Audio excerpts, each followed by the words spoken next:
Ja nüüd tähelepanu kõik, siit tulevad võlumärksõnad. 4 korda kiirem koristus. Pinnad püsivad palju kauem puhtana. Seda toimainet kulub imevähe ja see kasutusvaldkond selle toimainel on ilmatuma suur. Tekkis huvi. Ühiseks nimetajaks on neil kõigil siis veetapesu. Andrus, hakkame otsast minema. 4 korda kiiremini saab sellega siis koristatud.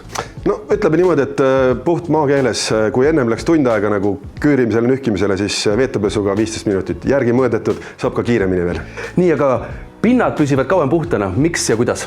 No point on selles, et selle vedeliku eripära on, et siin on puhastusaine ja vahetusaine ja tänu sellele, et kui nüüd ära loksutada, siis ta korraga puhastab ja jätab kaitsva kihi ja tänu kihile see on silmale nähtamatu kiht, mida ei näe, aga tunda näpuga, et ta on libe ja siis on see, et mustus ei hakka külge kinni enam sinna.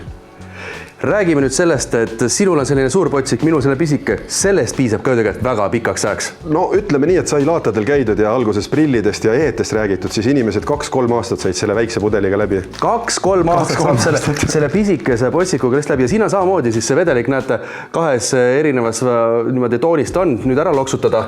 Ja ongi valmis. Nüüd, kas siis nüüd otse pinnale lasta või lapile? Nibin, oleneb tingimustest, kui arvutiekraani näiteks parem on lapi peal lasta, et muidu läheb sinna klaviatuuri vahele, siis ei saa kätte sealt. Aga põhimõtteliselt vahet ei ole nagu. Nii, ja nüüd siis see, et lihtsam on vist küsida, kus seda kasutada ei või. Aga hakkame nendest pihta, et kus oleme meie teda kasutanud, kuidas oleme ära testinud tema? No ütleme jah, et selles mõttes tegelikult nagu kõik kõvad ja siledad pinnad on kasutuseks. Aga ütleme enam levinud on ikkagi siis aknad, peeglid, lükandukse klaasid, siis kõrgläikega mööbel, telekaekraanid, arvutiekraanid, kuldhõbe ehted, prillid, sauna ust kunagi puhastasime, väga ägedalt sai puhtaks. Ja ütleme niimoodi, et kõik kõvad pinnad ja sa küsisid, kus ei saa kasutada. No ütleme niimoodi, et lühidalt 2 kohta, kus ei ole mõtet. Tsikliiste näiteks. Ma tegin rattaistme ja ütleme nii, libe oli. ja siis põrandad ka ei ole mõtet. Põrand ta läheb libedaks, et see kukkumise oht on. Ja tegelikult sul on väga palju ka selliseid klientid tagasisidesid. Hästi palju, jah. Ja oleme meiegi mõned jäädvustanud, siit tuleb üks näide. Meil läks palju need aknaklaas ja pesuvedelikud on suured, ja meil läks ikka pudel kuus umbes nii. Ja nüüd siis saate praegu saab pisikesega, ma ei tea, mitu kuud. Ja siin meenub mulle üks väga vahva lugu, et näiteks üks ilusalong, kellele siis juuksurisalong ka seal ja ütles, et ta kasutab veetapesu peeglite puhastamiseks. Ja ma ütlesin, no kuidas siis on? Ütlesin niimoodi, et puhtaks teeb ülihästi ja mõnu kiiresti ka ja püsib kauem puhtana, aga mis on nagu eriti äge, on see, et juuksuris need karvad lendavad sinna peegli külge ja tavaliselt, kui puhastatud tavalise vahendiga, ta kleebib kinni sinna, ta nagu magnetiga, mingi elektromagnet või mis seal on. Aga nüüd veetapesuga tehtud on, pind on nii libe, siis fööniga laseb selle peegli üle, põmm, jummala läigib. See aga ei tähenda nüüd, et ainult juuksurisalongidele on see veetapesu mõeldud. Ei, kaugeltki mitte. See on ikkagi koduseks, igapäevaseks, teie jaoks mõeldud kasutamiseks. Aga kui see toimib juba juuksurisalongis, siis toimib see väga hästi ka kodustel pindadel. Täpselt. Kui lapsed hakkavad sodima, käivad nüüd terve elamise läbi, saab abi? Tead, kui oleme sinuga kunagi isegi filminud seda, et veekindel marker kirjutas laua peale, no proovi see teda maha saada sealt. Veetapesu tuli küll, jah, tõepoolest. Aga kas see veetapesu on siis nii tugev keemia, et isegi veekindla markeri ära võtab?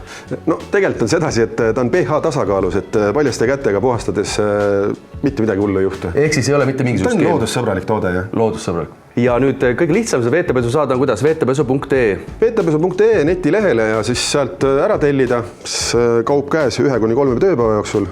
Ja nii ongi. Ja, aga nüüd tulevad sellised maasikad siia otsa sellepärast, et kui te ikka kõhklete, et kas see veetapesu on nüüd nii suur imeasi, et Jaanus Andrus siin lihtsalt nagu luiskavad teile. Ei luiska. Ja selleks on Andruse tegelikult veetapesul ka 60 päeva garantii. Ehk siis tagasi ja ostu garantii. Et see 60 päeva raha tagasi garantii tundub nagu suht ebareaalne on ja paljud ettevõtjatest sõbrad on küsinud, et kuule päriselt ka nagu, et ikka kindlalt teed ka või? Jah, 15 aastat olen seda pakkunud, et ütleme nii, et kui see toode nagu ei toimiks, siis täna ma siin Jaanusega juttu ei räägiks. Andrus, aga kui nüüd veetapesu kodulehele minna, siis need hinnad seal võivad esmase kliendi ikka päris ära ehmatada ju.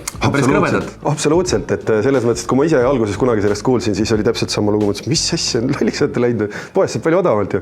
Aga tegelikult point selles, et vaata see sama väike pisike pudel on ju. No ütleme niimoodi, et kui sa nüüd päris akneid iga päev sellega ei pese, siis tegelikult saab sellega nagu aasta-2 läbi. Aga pooleliitrisega, kui sa tervet kodu pesed, 2-3 aastat saad läbi. Ja mis on point, et ta läheb nii vähe, sa lased ainult ühe sutsu lapi peale. Et kulunorm on väike ja kasutusvaldkondasid on hästi palju. Et see ongi see point nagu. Ja pind jääb lõpuks nii siledaks, et ka kärbes murrab maandudes jala.